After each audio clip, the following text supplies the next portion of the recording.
திருமணம் முடிஞ்சதுக்கு அப்புறமா பிரியங்கா தன்னோட கணவர் வசிக்கு ஒரு பிரபலமான கார் ஒண்ணு பரிசா குடுத்துருக்காங்களாம். அதோட விலை வந்து பல கோடி ரூபாய் இருக்கும் அப்படிங்கிற மாரி தகவல் ஒண்ணு வெளிவந்திருக்குது. அதோட விவரத்த இந்த இதுல பார்க்க போறோம். விஜய் டிவில ஒரு ஃபேமஸான ஆங்கரா இருக்கக்கூடிய பிரியங்கா, கடந்த 1 வாரத்துக்கு முன்னாடி ஃபேமஸான டிஜேவா இருக்கக்கூடிய வசி அப்படின்னு சொல்ற நபர திருமணம் பண்ணிக்கிட்டாங்க. இவங்க திருமணத்துக்கு அப்புறமா எக்கச்சக்கமான செய்திகள் இவங்கள பத்தியும், இவங்களோட திருமண வாழ்க்கைய பத்தியும் வெளிவந்துட்டு இருக்கு. அதத் தொடர்ந்து இப்ப 1 வாரத்துக்கு அப்புறமா திருமணம் முடிஞ்சு தான் அம்மா வீட்லருந்து ஹஸ்பண்ட் வீட்டுக்கு பிரியங்கா போயிருக்காங்க. போயிருக்கக்கூடிய அந்த நேரத்துல தான் கணவருக்கு சர்ப்ரைஸ் ஒண்ணு குடுக்கணும் அப்படிங்கிறதுக்காகவும், டிஜே வசி அப்படிங்கிறவரு அவரும் வந்து ரொம்ப கஷ்டப்படுற ஃபேமிலிலாம் கிடையாது. கிளிக் 187 அப்படின்னு சொல்லக்கூடிய ஒரு ஈவென்ட் மேனேஜ் நடத்திட்டு இருக்காரு. அது மூலியமா பல பிரபலங்களுக்கான திருமணத்த நடத்தி வைக்கிறது மூலியமா பல லட்சம் ரூபாய் சம்பளம் வாங்குறாரு. லண்டன்ல வந்து ஒரு வீடு இருக்கிறதாவும், சென்னையில ஒரு வீடு இருக்கிறதாவும், இன்னொரு பக்கம் ஒரு பிரபலமான ஹோட்டல் ஒண்ண சென்னையில நடத்திட்டு இருக்கிறதாவும் தகவல் வந்திருக்குது. இந்த மாரி சிச்சுவேஷன்ல அவரோட கணவருக்கு இதுவரைக்கும் இது இல்லாத அளவுக்கு ஒரு சர்ப்ரைஸ் கிஃப்ட் ஒண்ணு குடுக்கணுங்கிற மாதிரி தான் பிரியங்கா பிளான் பண்ணியிருக்காங்க. அப்படிப்பட்ட ஒரு திட்டம் போட்டு அவங்க குடுக்கக்கூடிய விஷயம் என்ன அப்படின்னு கேட்டீங்கன்னா, தன்னோட கணவருக்கு கார் ஓட்டுறது ரொம்ப புடிக்குமாம். இருந்தாலும் அவர்கிட்ட இருக்கக்கூடிய கார் வந்து கொஞ்சம் ஓல்டு மாடல் பழைய டைப் தானாம். கார்ல வந்து அந்த அளவுக்கு செலவு பண்ண மாட்டாரு. இருந்தாலும் அவருக்கு கார் டிரைவிங் அப்படி பிடிக்கும் அப்படிங்கிறதுக்காக, தன்னோட காசுல ஒரு விலை மதிப்பு மிக்க கார் ஒண்ண பரிசா குடுத்துருக்காங்க. அது டாப் செலிபிரிட்டீஸ் நெறைய பேர் வச்சிருக்கக்கூடிய பிராண்ட் அப்படிங்கிற மாதிரியும், பிரத்யேகமா தன்னோட கணவர் வசிக்காகவே அந்த கார வடிவமைச்சு கஸ்டமைஸ் பண்ணி, அதுல என்னென்ன விஷயங்கள் வைக்கணுமோ, அது எல்லாத்தையுமே ரெடி பண்ணி, அந்த ஒரு கார தான் தன் கணவருக்கு கிஃப்ட்டா குடுத்துருக்காங்களாம் பிரியங்கா. உண்மையாவே சர்ப்ரைஸ். இந்த ஒரு சர்ப்ரைஸ் கிஃப்ட்ட வந்து வசி எதிர்பார்த்திருக்க மாட்டாரு.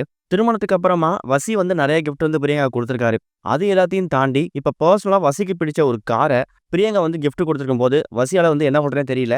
பிரியங்காவோட அன்பால திக்குமுக்காடி போயிட்டாராம். கடந்த ஒரு 4 நாட்களுக்கு முன்னாடி பிரியங்காவுக்கு பிடிச்சிருக்கக்கூடிய ஒரு பொருள தான் வந்து வசி கிஃப்ட்டா குடுத்துருக்காரு. அது என்னன்னா, பிரியங்காவுக்கு வந்து பெட் வளர்க்க ரொம்ப புடிக்கும். ஆனா, அவங்க அம்மா வந்து கொஞ்சம் வயசானவங்க அப்படிங்கிறதாலயும், இன்னொரு பக்கம் இவங்க அடிக்கடி ஷூட்டிங் வெளியூர், வெளிநாடுலாம் போறதால, அந்த பெட்ட வந்து அவளால மெயின்டெயின் பண்ண முடியாது அப்படிங்கிறதுக்காக, இந்த பெட் டாக் வளர்க்கிறத வந்து ஒரு கனவாவே வச்சிருந்திருக்காங்க. கண்டிப்பா என்னைக்காவது ஒரு நாள் ஒரு பெட் டாக் வளர்க்கணும் அப்படிங்கிறது அவங்க நோக்கமாவும் இருந்திருக்கு. இப்ப திருமணம் முடிஞ்சதுக்கு அப்புறம் இத தெரிஞ்சுக்கிட்ட கணவர், தான் கூட தான் இனிமே பிரியங்கா இருக்க போறாங்க அப்படின்னு தெரிஞ்சுக்கிட்டு, அவங்களுக்கு பிடிச்ச ஒரு பெட் டாக்க ஃபாரின்ல இருந்து இம்போர்ட் பண்ணி தான் கிஃப்ட்டா குடுத்துருக்காரு. ஆனா, ஒரு படி மேல போய் இப்ப பிரியங்கா தன் கணவருக்கு கார் ஓட்டுறது ரொம்ப பிடிக்கும். அதுலயும் இதுவரைக்கும் அவர்கிட்ட இல்லாத ஒரு பிராண்டான ஒரு கார் ஒண்ணு வாங்கி குடுக்கணும் அப்படிங்கிறதுக்காக, ஒரு பிரபலமான விலை ரொம்ப அதிகமா இருக்கக்கூடிய டாப் செலிபிரிட்டீஸ் யூஸ் பண்ணக்கூடிய கார் ஒண்ண தான் தன் கணவருக்கு பரிசா குடுத்துருக்காங்களாம். இந்த விஷயத்த கேள்விப்பட்டு எக்கச்சக்கமான சின்ன திரை பிரபலங்கள் பிரியங்காவுக்கும் அவங்க கணவர் வசிக்கும் வாழ்த்துக்கள் தெரிவிக்க ஆரம்பிச்சிருக்காங்க. இன்னொரு பக்கம் பிரியங்காவ பொறுத்தவரைக்கும் அவங்க வந்து டிராவல் அதிகமா பண்ணக்கூடியவங்க. பிரியங்கா தேஷ்பாண்டே அப்படின்னு சொல்லக்கூடிய ஒரு யூடியூப் சேனல் நடத்திட்டு இருக்காங்க. அது மூலியமா எக்கச்சக்கமான கண்ட்ரீஸ்க்கு போயிட்டு வீலாக் போடுறது, அதே மாரி அவங்க வீட்ல இருக்கக்கூடிய சில விஷயங்கள்லாம் காமிக்கிறது, இதெல்லாம் பண்றாங்கல்ல. அத தொடர்ந்து இப்ப அவங்க ஹனிமூனுக்கு போக போறதாவும், அந்த ஹனிமூன் சாதாரணமா இல்லாம ஒரு யூரோப் கண்ட்ரியா இருக்கிறதுக்கான வாய்ப்பு அதிகமா இருக்குதாம். அந்த யூரோப் கண்ட்ரிக்கு ஹனிமூன் போயிட்டு, அங்க இருக்கக்கூடிய நெறைய விஷயங்கள எக்ஸ்ப்ளோர் பண்ணி, அத ஒரு வீலாகா போடுறதுக்கான வாய்ப்புகள் அதிகமா இருக்குங்கிற மாரி டாக்ஸ் போயிட்டு இருக்கு. என்ன பண்ண போறாங்க அப்படிங்கிறத வெயிட் பண்ணி பார்க்கலாம். இப்ப பிரியங்கா தன்னோட கணவர் வசிக்கு குடுத்திருக்கக்கூடிய இந்த ஒரு காஸ்ட்லியான கார் கிஃப்ட்ட பத்தி நீங்க என்ன நினைக்கிறீங்க அப்படிங்கிறத மறக்காம கமெண்ட்ல ஷேர் பண்ணுங்க. இதுவரைக்கும் கனெக்டிங் டிவிக்கு சப்ஸ்கிரைப் பண்ணனா மறக்காம சப்ஸ்கிரைப் பண்ணிக்கங்க.